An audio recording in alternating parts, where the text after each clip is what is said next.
heaven to the gates of hell. Take those feet, take those feet with you. They usually come along when you're marching. Okay, and so the gospel of peace is our foundation. Isn't it bizarre that God wins wars by the power of his peace? Yep, I'm thinking he's God. Pretty bizarre concept here. So,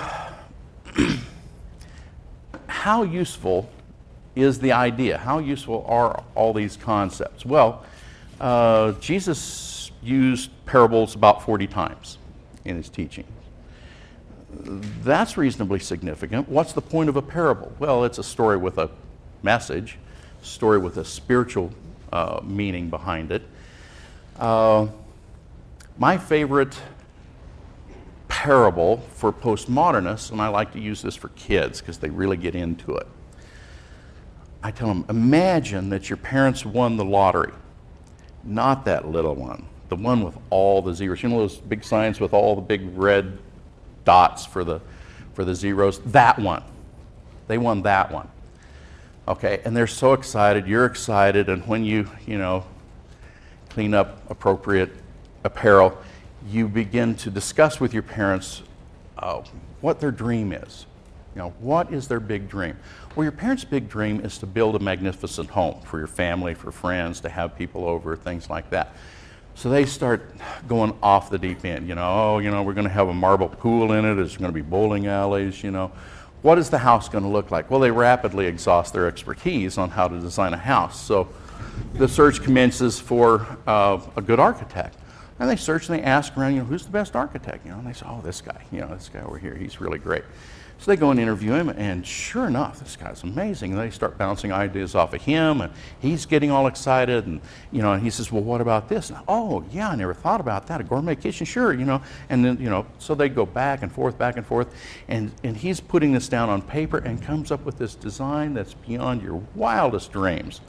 Okay, and you commence the search for a lot, find a great lot, has this beautiful view, there's enough room on it for go-kart track, horse pens, whatever you want, tennis courts. So shortly, after the lot is purchased and the plans are finalized, begin to develop the lot, dig the foundation, put in the utilities, pour all this, driveway, all this kind of thing, and the house is beginning to go up. Yes, it's good. You visit practically every day because this is so exciting to see this house getting built. And as it begins to take shape, you look at it and you think, gosh, something's not quite right here. Look around and things are a little bit off angle and things don't fit and some stuff are falling apart, and you look in the hallway where the tile is going in, and it kind of doesn't exactly meet in the middle, and you think, what the heck is going on? So you start looking at the workmen, and they've got the best workmen literally from all over the world, the guys that work in marble and wood and whatnot. But you notice that the craziest thing, one guy is a tile man, and he's using a tape measure that's marked in inches, and another guy, he's using one that's marked in centimeters. This is a bit of a problem, Then you notice that some of their tape measures have just a little give to them. They're not quite, And some of them, oh my gosh, they just stretch them all over the place. And some of them, they say, oh, I'm so good at this. I've done this in my sleep. I don't even need to measure. Zing, I know what fits. And put it up there. Yeah, that's close enough, and it falls off. Now, the point of this is that budget was unlimited. The materials were the best in the world. The workmen were supposed to be the best in the world. The architect, the design, fabulous. But do you think you can live in a house that's built that way? No, you probably won't even get a certificate of occupancy, in that thing. So the key point is, if you don't think you can live in a house built that way, how do you think you can live in a culture, a society built that way? See, you don't ever win a postmodernist over with logical arguments. There's several ways to surely waste your time, and that's to argue with a drunk, a liberal, a 14-year-old, and a postmodernist. maybe the liberal and postmodernists might be the same. But, you know, don't do that. All it does is raise your blood pressure, and there's no point. Okay? So you access, other than possibly the drunk and, well, maybe all of them, you access them, you know, through the emotions. Okay? You access them through where they live, and you involve them in a story that they can relate to, a story with a point.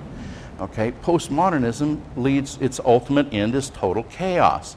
Everybody does what they damn well please. Laws and rules don't apply to me because I'm a good person.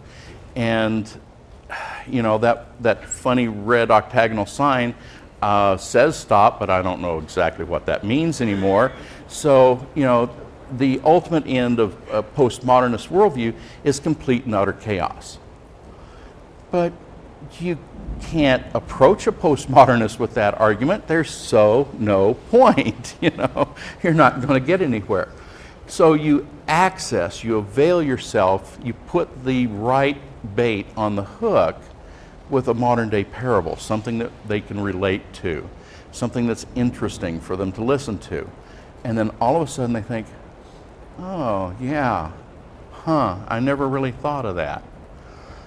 And then, you know, as a part of the process, then you say, you know, I'm a Christian, and you may not believe in this at all, but God has told me that there's something I need to pray about for you. Is it okay if I just pray with you for a minute? And you know, it almost never, when you've engaged a person lovingly, honoringly, you know, will they say, no, I don't believe in prayer. You know, and I've had a few people say, well, no, I really don't believe in prayer. That's okay, I do. You know, and, you know, you don't have to believe in it. And then they usually let you go ahead and pray for them. And then you can tell them the kingdom of heaven has come near to you. You know, you don't start out witnessing the blood of Jesus, especially in our current culture. We're not only in a postmodernist culture, we're in a post-Christian culture, okay? So you have to use many of the models, biblical models, sound biblical models, of how the disciples